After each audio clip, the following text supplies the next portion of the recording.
بنی اسرائیل کو اس زمانے میں یہودی کہا جاتا ہے کہ اللہ تعالیٰ نے بنی اسرائیل میں 4000 انبیاء کرام بھیجے۔ نبی کا آنا کسی خاندان میں کوئی چھوٹی موٹی بات نہیں ہے، بہت بڑی بات ہے۔ جیسے یوسف علیہ السلام بادشاہ تھے، بنی اسرائیل میں تھے، اور سلیمان علیہ السلام بادشاہ بنی اسرائیل میں ہیں، داؤد علیہ السلام بادشاہ ہیں، بنی اسرائیل میں ہیں، اور بھی بہت سے اس میں نیک بادشاہ گزرے ہیں۔ تو ظاہری نعمتوں سے بھی اللہ نے نوازا تھا اور باطنی نعمتوں سے بھی اللہ نے خوب نوازا تھا ان کو۔ فرعون اس کا نام نہیں تھا، فرعون لقب تھا۔ اس زمانے میں جو بادشاہ ہوا کرتا تھا تو اس بادشاہ کا لقب ہوتا تھا فرعون۔ جیسے ہمارے یہاں اس زمانے میں ہر ملک میں جو وزیر اعظم ہوتا ہے نام کچھ ہوتا ہے، لیکن کہا جاتا ہے پردھان منتری۔ جو اس پد پر ہوگا اسے کہا جائے گا پردھان منتری یا وزیر اعظم، اور اگر ترکی وغیرہ میں ہو تو صدر، امریکہ میں ہو تو کیا کہا جاتا ہے؟ راشٹرپتی۔ یہ جو پردھان منتری اور راشٹرپتی یہ سب لقب ہے، یہ اس کا نام نہیں ہے۔ اس زمانے میں جو بادشاہ ہوا کرتے تھے تو ان بادشاہوں کا لقب ہوا کرتا تھا، نام نہیں ہوتا تھا۔ فرعون کا نام الحمدللہ رب العالمین۔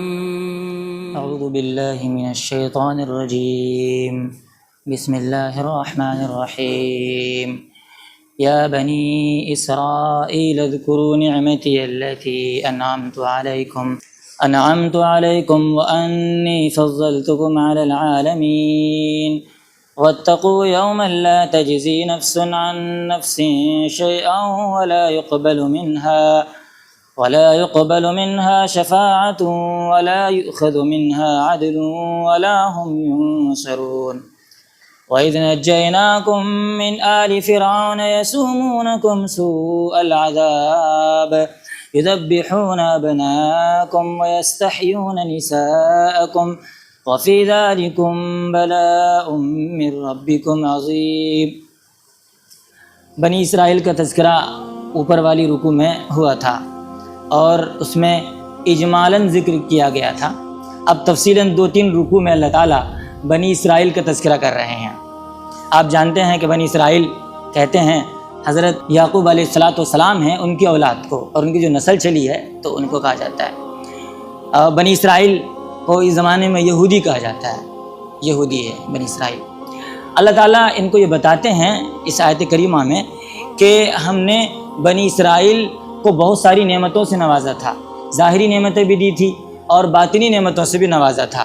باطنی نعمت تو یہ اللہ تعالیٰ نے بنی اسرائیل میں 4000 انبیاء کرام بھیجے، بنی اسرائیل میں صرف، یہ باطنی نعمت ہے۔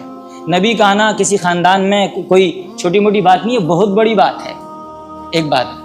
دوسری بات یہ کہ اللہ تعالیٰ نے ظاہری نعمتوں سے بھی نوازا تھا۔ جیسے یوسف علیہ السلام بادشاہ تھے، بنی اسرائیل میں تھے، اور سلیمان علیہ السلام بادشاہ بنی اسرائیل میں ہیں، داؤد علیہ السلام بادشاہ ہیں، بنی اسرائیل میں ہیں، اور بھی بہت سے اس میں نیک بادشاہ گزرے ہیں۔ تو ظاہری نعمتوں سے بھی اللہ نے نوازا تھا اور باطنی نعمتوں سے بھی اللہ نے خوب نوازا تھا ان کو۔ تو اللہ تعالیٰ کہتے ہیں بنی اسرائیل تم یاد کرو میری نعمت کو جو میں نے تم پر کی، اور یاد کرو یہ کہ میں نے تمہیں فضیلت دی تمام جہان والوں پر۔ فضیلت نعمتوں دے کر کے دی ہے اللہ تعالیٰ نے فضیلت۔ اب آگے اللہ تعالیٰ آیت کریمہ میں فرماتے ہیں، پہلے یہ سمجھیں اگر کوئی مجرم جب پکڑا جاتا ہے تو اس کو چھڑانے کے لیے 4 طریقے ہیں، 4۔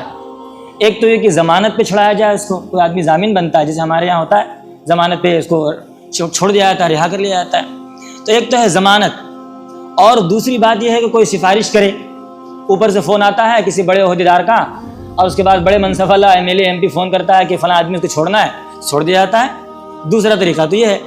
تیسرا طریقہ یہ ہے کہ کوئی جرمانہ لیا جائے، جرمانہ لے کر مجرم کو جیل سے رہا کر دیا جاتا ہے، تھانے سے بھیج دیا جاتا ہے، چور وغیرہ پکڑا جاتا ہے، پیسہ پولیس لیتی ہے، اس کے بعد چھوڑ دیتی ہے، تیسرا طریقہ۔ اور چوتھا طریقہ یہ ہے ہلہ بول کر کے اسے رہا کیا جاتا ہے۔ جیسے کوئی بڑا آدمی گرفتار ہوتا ہے تو اس کے جو چاہنے والے لوگ ہیں وہ لوگ جو ہے ہلہ بولتے ہیں، پولیس تھانے میں جائیں گے، ہنگامہ کریں گے، شور شرابہ کریں گے، نعرہ لگائیں گے، اس کے بعد جو ہے پولیس لوگ یہ متاثر ہو کر ان کو کیا کر دیا جاتا ہے، ایسا بھی ہوتا ہے۔ تو یہ 4 طریقے ہیں مجرم کو رہا کرنے کے۔ اللہ تعالیٰ نے فرمایا قیامت کا جو دن ہوگا تو اس دن میں جو کوئی مجرم ہوگا ان 4 طریقوں میں سے کوئی طریقہ نہیں ہوگا، یعنی مجرم کی رہائی کی کوئی صورت ہی نہیں ہوگی۔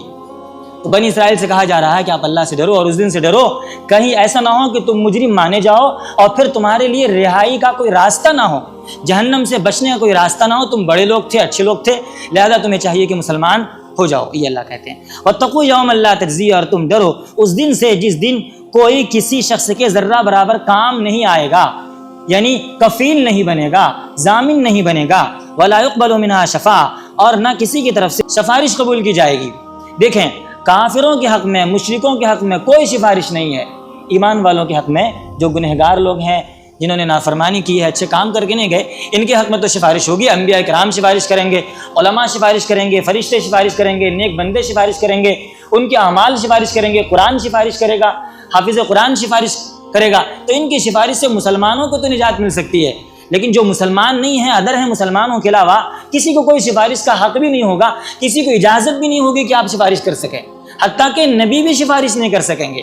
اللہ نے قرآن کریم میں دوسری جگہ اس کی وضاحت فرمائی ہے، لا یؤخذ منها عدل، اور نہ اس کی طرف سے کوئی جرمانہ لیا جائے گا، جرمانہ لے کر بھی چھوڑا نہیں جائے گا، ولا هم ينصرون، اور نہ ان کی مدد کی جائے گی ہلہ بول کر کے۔ ایسا بھی نہیں ہو سکتا، ہلہ کون بولے گا وہاں؟ اللہ کے سامنے کس کی مجال ہے قیامت کے دن بول سکے؟ اللہ اتنے جلال میں ہوں گے، اتنے جلال میں ہوں گے کہ انبیاء اکرام لرز رہے ہوں گے، کانپ رہے ہوں گے اور کہہ رہے ہوں گے یا ربی سلم یا ربی سلم۔ ہر انبیاء جو کہہ رہے ہوں گے یا ربی نفسی یا ربی نفسی یا ربی نفسی، اپنی پڑی ہوگی، اتنی جلال میں ہوں گے۔ صرف نبی اکرم صلی اللہ علیہ وسلم کہہ رہے ہوں گے یا ربی امتی یا ربی امتی۔ تو انبیاء اکرام کی حالت اس وقت یہ ہوگی، تو اور عام بندہ کیسے ہو جائے گا جو ہلہ بول کر اللہ کے خلاف میدان میں اتر آئے؟ ایسا نہیں ہوگا۔ اب آگے اللہ تعالیٰ تفسیر بیان فرماتے ہیں کہ بنی اسرائیل کے ساتھ ہم نے کیا کیا کیا ہے۔ دیکھیں، فرعون، موسیٰ علیہ السلام کے زمانے میں فرعون اس کا نام نہیں تھا، فرعون لقب تھا۔ اس زمانے میں جو بادشاہ ہوا کرتا تھا تو اس بادشاہ کا لقب ہوتا تھا فرعون۔ جیسے ہمارے یہاں اس زمانے میں ہر ملک میں جو وزیر اعظم ہوتا ہے نام کچھ ہوتا ہے، لیکن کہا جاتا ہے پردھان منتری، جو اس پد پر ہوگا اسے کہا جائے گا پردھان منتری یا وزیر اعظم، اور اگر ترکی وغیرہ میں ہو تو صدر، امریکہ میں ہو تو کیا کہا جاتا ہے؟ راشٹرپتی۔ یہ جو پردھان منتری اور راشٹرپتی یہ سب لقب ہے، یہ اس کا نام نہیں ہے، سمجھے؟ تو فرعون اس زمانے میں جو بادشاہ ہوا کرتے تھے تو ان بادشاہوں کا لقب ہوا کرتا تھا، نام نہیں ہوتا تھا۔ فرعون کا نام تھا مصعب اور اس کے ابا کا نام تھا ولید۔ یوسف علیہ السلام کے زمانے میں بھی جو بادشاہ تھا ان کا بھی لقب تھا فرعون، لیکن نام تھا ان کا ریان، اور ان کے ابا کا نام تھا ولید۔ یوسف علیہ السلام کے زمانے میں جو وہ قید ہوئے اور جیل میں گئے، اس کے بعد جو ہے وہ نکلے تھے، تو انہوں نے اس بادشاہ نے خود حکومت چھوڑ کر یوسف علیہ السلام کو حکومت دے دی تھی، بادشاہت دے دی تھی۔ یہ بہت بڑی بات ہے، حکومت چھوڑنا کوئی آسان کام ہے، چھوٹا سا عہدہ نہیں چھوڑ سکتا آدمی۔ یہ اتنی بڑی حکومت تھی اور یوسف علیہ السلام کو دے دیا، اس لیے دے دیا کہ انہوں نے سمجھا کہ ہم سے زیادہ اچھے طریقے سے یہ چلا سکتے ہیں، حوالے کر دے یوسف علیہ السلام کے۔ تو فرعون کا نام تھا مصعب اور اس کے ابا کا نام تھا ولید۔ فرعون کے زمانے میں کچھ نجومیوں نے فرعون کو بتایا کہ 2-3 سال کے اندر ایک بچہ پیدا ہونے والا ہے، جس بچے کی وجہ سے تمہاری حکومت ختم ہو جائے گی اور تم غرقاب ہو جاؤ گے، سب کچھ ملیا میٹ ہو جائے گا۔ یہ نجومی نے خبر دی۔ نجومی کسے کہتے ہیں؟ نجومی کہتے ہیں جو ستاروں کے علم کا ماہر ہوتا ہے، نجومی، اسے کاہن بھی کہا جاتا ہے۔ اور ایک ہوتا ہے عراف۔ عراف کے معنی ہوتا ہے کہ جو یہ دعویٰ کرے کہ میں غیب کی خبر بتاؤں، جیسے کہ ہمارے زمانے میں جو فال کھولنے والے لوگ ہوتے ہیں نا، فال کھولتے ہیں تو غیب کی خبر بتاتے ہیں، تو یہ عراف ہے۔ حدیث پاک کے اندر اللہ کے نبی صلی اللہ علیہ وسلم نے ارشاد فرمایا کہ من اتا کاہنا او عرافا فصدقہ بما یقول فقد کفر بما انزل علی محمد، او کما قال علیہ الصلوۃ والسلام، آپ نے فرمایا جو آدمی کسی کاہن کے پاس آئے، نجومی کے پاس آئے، یا کسی عراف فال کھولنے والے کے پاس آئے اور پھر جو وہ کہہ رہا ہے اس کی تصدیق کر دے، تو آپ نے فرمایا جو کچھ مجھ پر نازل ہوا ہے نا، یہ اس کا انکار کرنے والا ہے، یعنی کافر ہے۔ اسی لیے علماء نے لکھا ہے اگر کوئی فال کھولنے والے کے پاس جائے گا اور یقین کرے گا یہ بول رہا ہے، صحیح بول رہا ہے، تو اس کے کفر کا اندیشہ ہے۔ سمجھ رہی بات؟ کتنی بڑی بات۔ اور مسلم شریف میں روایت اللہ کے نبی صلی اللہ علیہ وسلم نے فرمایا من اتا عرافا، جو کسی فال کھولنے والے کے پاس آتا ہے اور اس سے کچھ پوچھتا ہے اور وہ بتا دیتا ہے، تو آپ نے فرمایا لم یقبل لہو صلاۃ 40 لیلۃ، اس کی 40 دن کی نماز قبول نہیں ہوتی۔ یہ مسلم شریف میں روایت ہے۔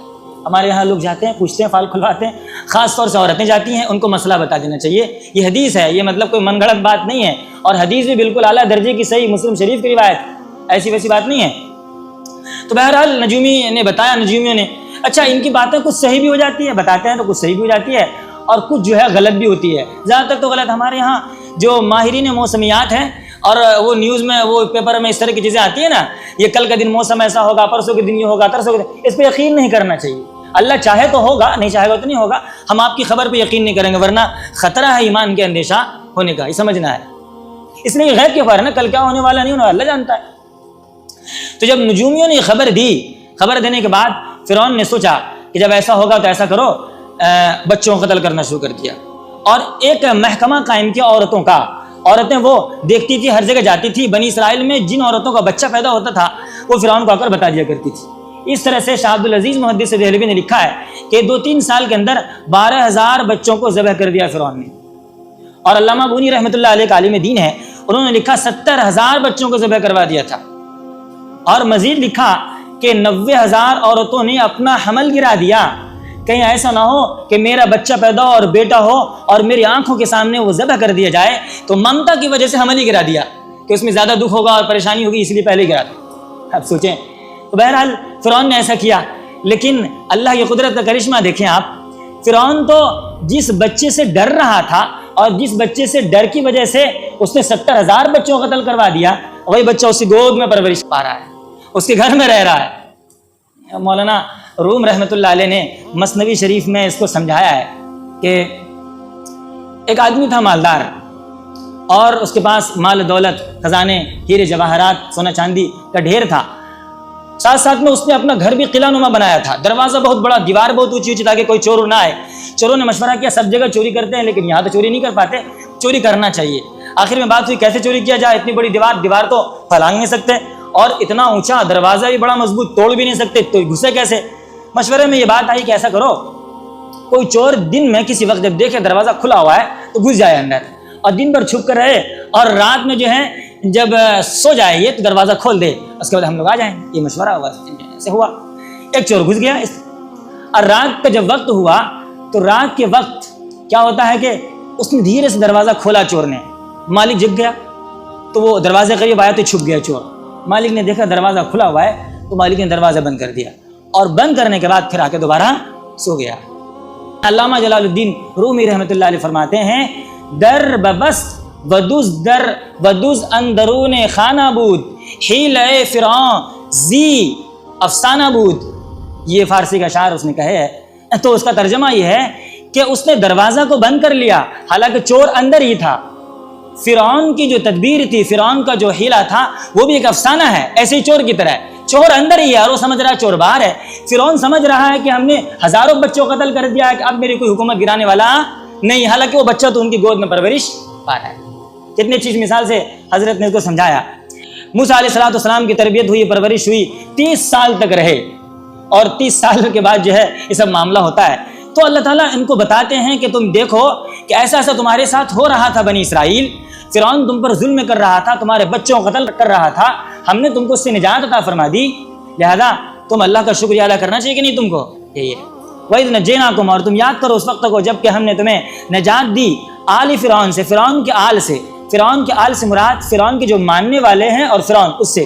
یسومونکم، جو تمہیں عذاب دیا کرتے تھے، برا عذاب. یذبحون ابناءکم، برا عذاب کیا ہے؟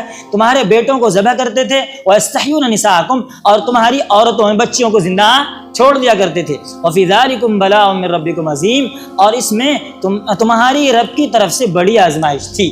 ظاہر سی بات ہے آزمائش ہے کہ نہیں، اتنے بچے قتل ہو رہے ہیں، آزمائش ہے. آزمائش کے بعد اللہ تعالیٰ نے ان کو اس سے نجات عطا فرمائی. سبحان اللہ و بحمدہ.